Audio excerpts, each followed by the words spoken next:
TA for standing up for my son after he told his teacher to f off and walked out of class? I just learned this place on Reddit existed, and after hearing so many mixed reactions from family, I figured it wouldn't hurt to ask. This happened over a month ago, but it's still getting brought up by my sister-in-law, who's a teacher, and other family members. The reactions have been really mixed, so I figured I'd throw it to Reddit. My son was 17 at the time and finishing up his senior year. He's had an IEP for most of his life due to learning challenges. For those who don't know, an IEP is basically a plan that gives kids with learning disabilities extra support in school and helps even the playing field. His final semester, he had an algebra teacher who was, to put it plainly, terrible. My son has never been great with math, but this was the first time I truly felt like the teacher was the issue. She was rude, unhelpful, and constantly unpleasant. Throughout the semester, I spoke to other parents and they all confirmed similar stories. This teacher is known for being petty, vindictive, and just generally disliked. Early in the semester, she told my son he couldn't use a calculator during a test, even though his IEP specifically states that he can. I had to step in and get that fixed immediately. She wasn't happy about it, but that's the law. She regularly humiliated kids in class for falling behind. She even talked about another student's IEP in front of the class, which led to that student getting bullied. She vented about her personal life and pregnancy constantly, to the point that students started tuning her out.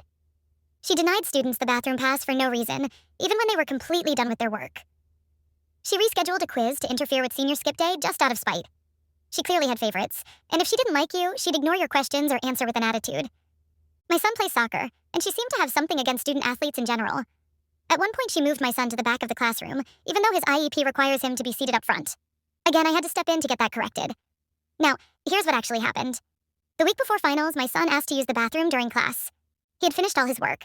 She told him no and said she was pregnant and didn't feel like handing out the bathroom pass. That was her actual reason, which both she and the vice principal confirmed to me later. At that point, my son had had enough. He had already gotten into college, was passing the class, and just wanted to be done with high school. He was burned out and tired of being treated unfairly. He asked, "What the hell does you being pregnant have to do with me using the bathroom?" She told him to sit down, and he said, "F off.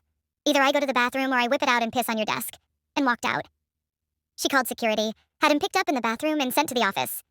She pushed for him to be suspended and banned from walking at graduation. I didn't punish him at home.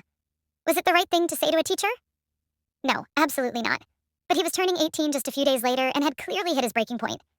We didn't see much value in piling on more consequences. This teacher had been testing his patience all semester.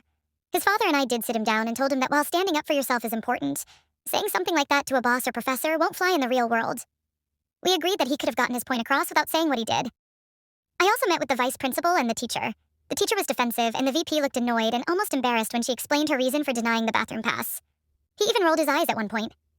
After that meeting, the VP decided he would get 3 days of after-school detention, be allowed to walk at graduation, and would be required to write a letter of apology to the teacher.